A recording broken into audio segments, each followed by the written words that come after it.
नमस्कार, मैं हूं शुभी मिश्रा और आप देख रहे हैं हमारा विशेष कार्यक्रम खबर तो समझिए। और आज सबसे पहले बात करप्शन की काली कमाई पर प्रहार की। जरा सोचिए, एक आम इंसान को करोड़ों कमाने में सालों लग जाएंगे। शायद सालों के बाद भी वो करोड़ों की रकम नहीं कमा पाएगा, लेकिन सत्ता के करीब रहकर मलाई चाटने वाले आपकी गाढ़ी कमाई को चाट कर रहे हैं। जी हां, हम बात कर रहे हैं आईएएस पूजा सिंघल और उनके पति के सीए के घर से मिले करोड़ों की इस संपत्ति की। इस मामले का पहला किरदार यानी कि सुमन अब शिकंजे में आ चुका है। पूरी रिपोर्ट देखिए, फिर खबर तो समझिए। खत्म होगा भ्रष्टाचार का साम्राज्य। शिकंजे में करप्शन का सुमन।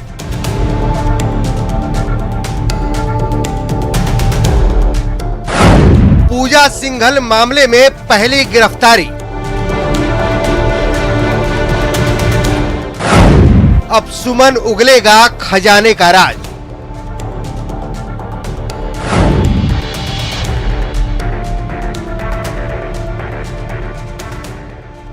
नोटों की इन गड्डियों को देखिए। 5-5 की गड्डियां पड़ी हैं। 100 और 200 की गड्डियों की तो जैसे पूछ ही नहीं है। आपके मन में ये सवाल कौंध रहे होंगे कि आखिर ये नोटों की गड्डियां हैं तो किसकी? तो इसका जवाब है ये चेहरा। ये सभी नोट इसी के हैं। इस शख्स का नाम है सुमन कुमार सिंह। ये आईएएस पूजा सिंघल के पति का सीए है।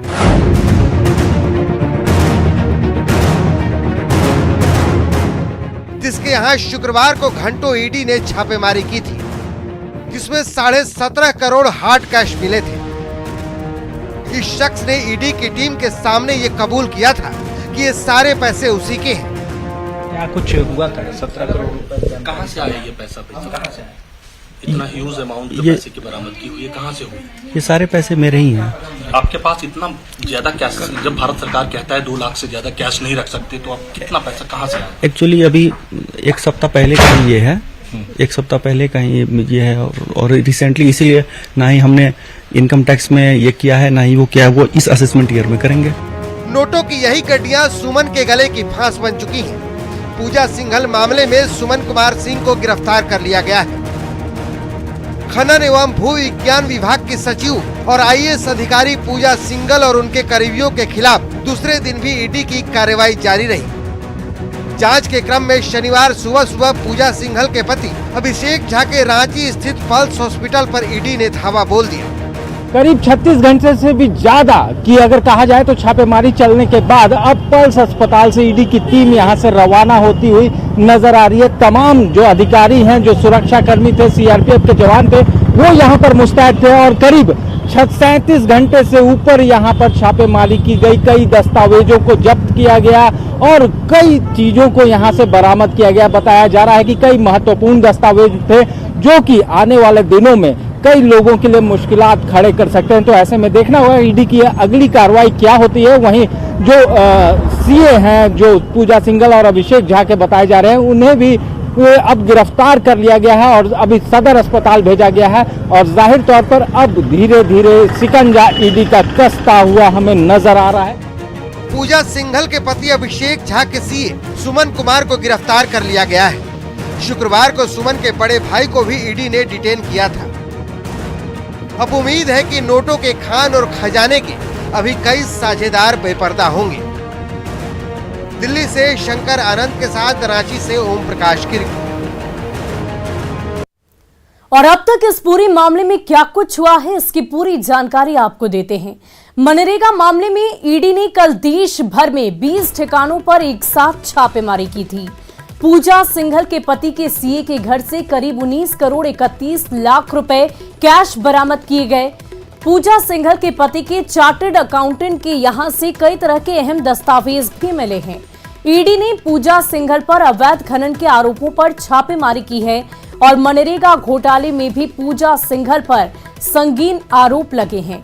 कल रांची में पंचवटी रेसिडेंसी, पल्स अस्पताल, हरिओम टावर में ईडी की छापेमारी हुई और पल्स हॉस्पिटल आईएएस पूजा सिंघल के पति चलाते हैं। यानी कि उनके पति के अस्पताल पर भी ईडी की रेड पड़ी और आज भी ईडी की टीम ने पल्स हॉस्पिटल में रेड मारा। पल्स हॉस्पिटल में करीब 37 घंटे तक छापेमारी हुई। शुक्रवार सुबह 6 बजे से शुरू हुई ये छापेमारी 37 घंटे तक चली और छापेमारी के बाद कई महत्वपूर्ण दस्तावेज को भी जब्त किया गया। कल पूजा सिंघल के ससुर आवास पर भी छापेमारी की गई थी और आज पूजा सिंघल के पति के सीए की भी गिरफ्तारी हुई है। सुमन कुमार को आज ईडी ने गिरफ्तार कर लिया है और कल सुमन के भाई यानी कि पवन को भी ईडी ने डिटेन किया था। इस पूरे मामले में अब तक क्या कुछ हुआ है, इसकी पूरी जानकारी हमने आपको दी। करीब 37 घंटे तक ईडी की तरफ से छापेमारी चलाई गई। और चलिए अब खबर तो समझिए कि आखिर आईएएस पूजा सिंघल का कैश कनेक्शन क्या है। पूजा सिंघल झारखंड की आईएएस अधिकारी है। पूजा सिंघल साल 2000 बैच की आईएएस अधिकारी हैं और उनके पास उद्योग सचिव और खान सचिव का प्रभार है। इसके साथ ही पूजा सिंघल झारखंड राज्य खनिज विकास निगम यानी कि JSNDC की चेयरमैन भी हैं। ईडी सिंघल के खिलाफ शिकायत के आधार पर ये आरोप उन पर लगाए गए हैं कि वो अपनी मर्जी से खनन के लिए ठेके अपने पसंद के ठेकेदारों को ही दे रही है। झारखंड हाईकोर्ट के अधिवक्ता राजीव कुमार ने ये शिकायत फरवरी 2022 में ईडी के पास दर्ज कराई थी और खनन लीज को लेकर सोरेन को निर्वाचन आयोग जारी नोटिस कर चुका है। वहीं 2 मई को भारतीय निर्वाचन आयोग ने मुख्यमंत्री हेमंत सोरेन को एक नोटिस जारी किया था और ये नोटिस उनके खिलाफ एक खनन लीज पर पद का लाभ लेने के आरोप पर जारी किया गया था। आयोग ने सोरेन से सफाई मांगी कि उनके पक्ष में खनन पट्टा जारी करने के लिए उनके खिलाफ कार्रवाई क्यों नहीं की जानी चाहिए, जो जनप्रतिनिधित्व अधिनियम 1991 की धारा 9A का उल्लंघन है। जाहिर है ये तमाम मामलों का कनेक्शन हो सकता है, हालांकि जांच अभी भी जारी है। और चलिए अब बात करते हैं ज्ञानव्यापी मस्जिद के सर्वेक्षण पर संग्राम की। वाराणसी की ज्ञानव्यापी अगर मस्जिद है तो वो हर हाल में मस्जिद ही रहेगी, चाहे कुछ हो जाए। लेकिन सवाल है कि ये तय कैसे होगा? सच जानने के लिए ही तो कोर्ट के आदेश पर सर्वे हो रहा है, फिर इस पर भला ऐतराज क्यों? पूरी रिपोर्ट देखिए, फिर समझिए कि विवाद की जड़ में क्या कुछ है।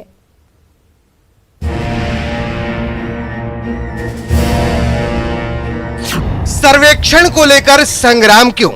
सर्वे बाधित नहीं है। सर्वे होगा, सर्वे होगा।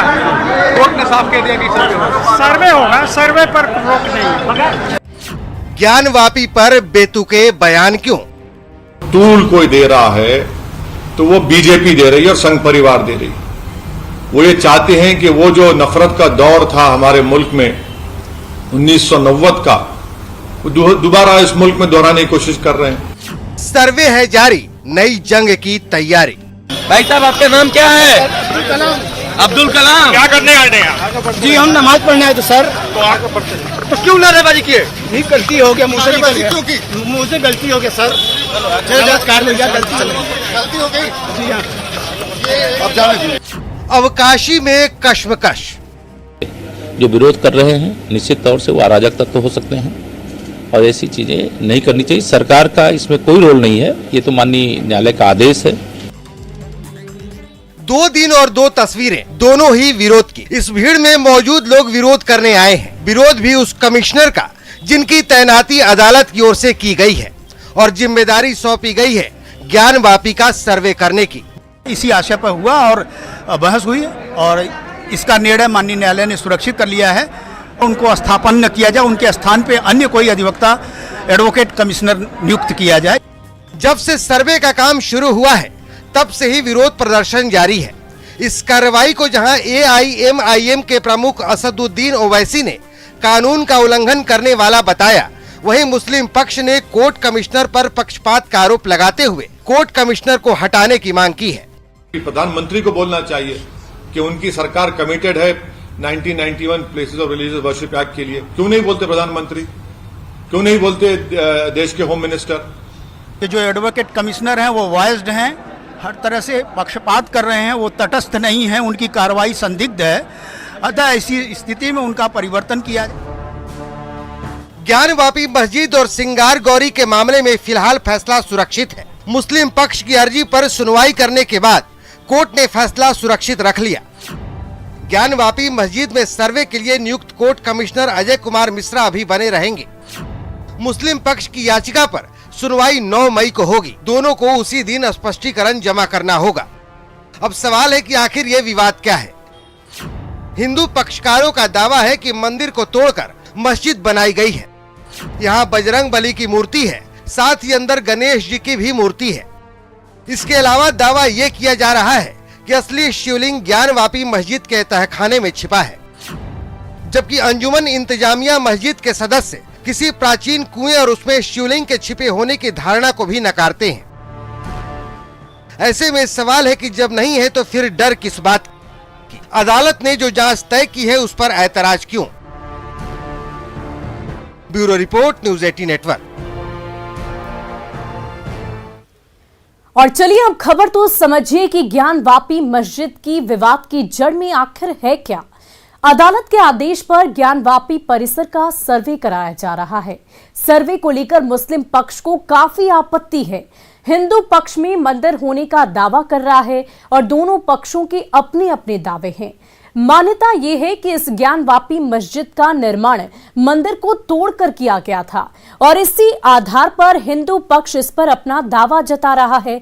ज्ञानवापी मस्जिद का मामला 1991 से अदालत में है, लेकिन मां श्रृंगार गौरी का मामला महज 7 से 8 महीने पुराना है। यानी कि 18 अगस्त 2021 में वाराणसी की एक अदालत में यहां की 5 महिलाओं ने मां श्रृंगार गौरी के मंदिर में पूजा आराधना की मांग की थी और इस याचिका को स्वीकार करते हुए अदालत ने श्रृंगार गौरी की मौजूदा स्थिति को जानने के लिए एक कमीशन का गठन किया और इसी कड़ी में कोर्ट ने श्रृंगार गौरी की मूर्ति और ज्ञानवापी परिसर में वीडियोग्राफी कराकर सर्वे रिपोर्ट देने को कहा गया है। और चलिए अब बढ़ते हैं अगली खबर की ओर और बात सौगात मिथिलांचल की। दरअसल मिथिलांचल के लोगों को आज एक बड़ी सौगात मिली है। 88 सालों बाद मिथिलांचल के 2 छोरों का आपस में मिलन हुआ। ये कैसे मुमकिन हुआ और इससे मिथिलांचल को क्या फायदा होगा? पूरी रिपोर्ट देखिए, फिर खबर तो समझिए।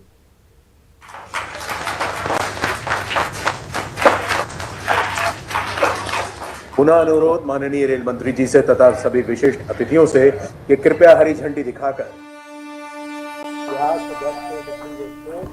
छुक छुक करती आई गाड़ी, खुशियों की सौगात लाई गाड़ी। 88 सालों बाद वो शुभ घड़ी आ ही गई जब मिथिलांचल और कोसी के बीच सीधी ट्रेन सेवा शुरू हो गई। भारतीय रेल की ये सौगात मिथिलांचल वासियों के लिए किसी दुर्लभ सपने के पूरे होने जैसा है। और ये जिस घड़ी का यहाँ लोग पिछले 88 साल से इंतजार कर रहे थे, वो पल आप देख सकते हैं कि आ गया। लोग यहाँ रेलवे लाइन के किनारे जो अपने मोबाइल कैमरे के जरिए लोग यहाँ उस घड़ी को कैद कर रहे हैं। रेल मंत्री अश्विनी वैष्णव ने वीडियो कॉन्फ्रेंसिंग के जरिए कोसी नदी पर रेल पुल और झंझारपुर निर्मली रेल सेवा को हरी झंडी दिखाकर शुरुआत की। आज एक ऐसी परिस्थितियों में हम लोग आए जिसमें कि हम आज कोसी नदी के दोनों तरफ स्थित हमारे लाखों भाइयों और बहनों को एक ऐसी सुविधा दे सकते हैं जो सुविधा आप सबके लिए बहुत वर्षों से आपकी एक डिमांड थी, बहुत वर्षों से आप सबकी एक इच्छा थी।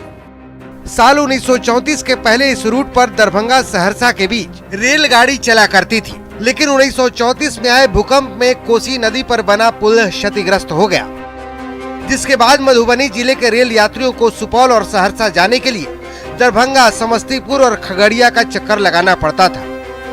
लोगों के खुशी का अंदाजा इसी बात से लगा सकते हैं कि जैसे ही झंझारपुर से ट्रेन खुली, निर्मली स्टेशन पर लोगों की भीड़ उमड़ पड़ी। अब बताइए बाबा, कहाँ तक जाएंगे? सुपौल तक जाएंगे। कोई काम था या ट्रेन देखने के लिए? ट्रेन देखने के लिए, घूमने के लिए, पूरा देखने के लिए। कैसा लग रहा है? बहुत अच्छा लग रहा है। उद्घाटन जो हुआ था उस समय से याद आ रहा है, जरूर जाएगी, लेट सेट जरूर जाएगी। आशा था आप लोगों को? एकदम आशा। कैसा लग रहा है? बहुत अच्छा लग रहा है, उससे बढ़िया कोई बातें नहीं हो रही। क्या सरकार से और क्या कहना चाहेंगे? उससे बड़ा धन्यवाद क्या दे सकते हैं। मिथिलांचल वासियों का जो सपना 88 साल पहले टूटा था, उसका फिर से साकार करने की शुरुआत 15 अगस्त 2002 से हुई, जब अटल सरकार ने रेल खंड की घोषणा की। 6 जून 2003 को निर्मली रेल खंड की नींव रखी गई। 491 करोड़ की लागत से कोसी नदी पर महासेतु का निर्माण हुआ और 18 सितंबर 2020 को प्रधानमंत्री नरेंद्र मोदी ने पुल का लोकार्पण किया। 88 सालों बाद वो सपना पूरा हो गया।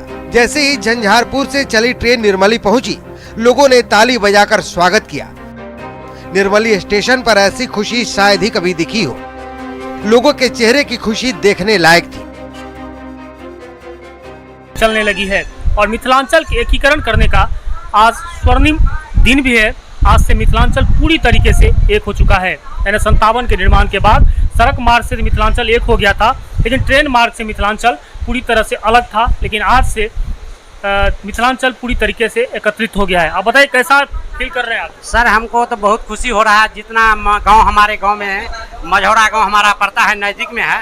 काफ़ी तरह जो है वहाँ लोग इतने उत्साहित थे कि लग रहा था कि 88 का 200 बरस के बाद हम इस महासेतु को पार कर रहे हैं।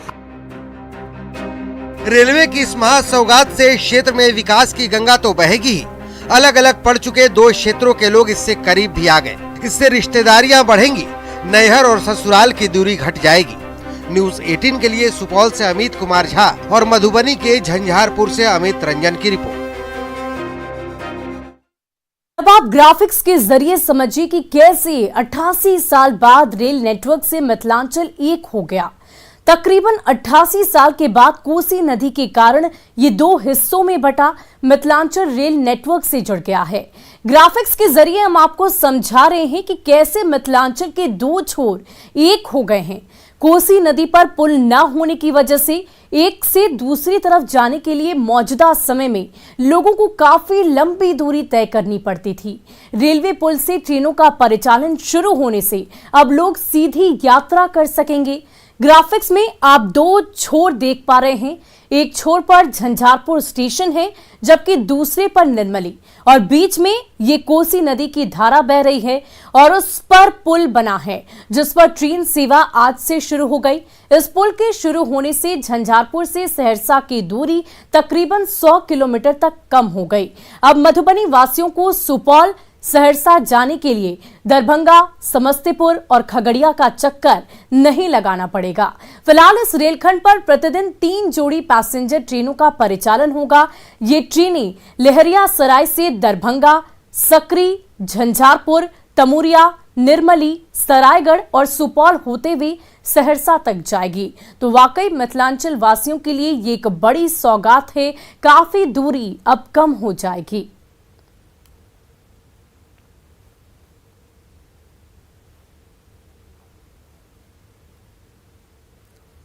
और फिलहाल के लिए हमारे इस खास कार्यक्रम में आज बस इतना ही। आप बने रहे न्यूज़ 18 बिहार झारखंड के साथ।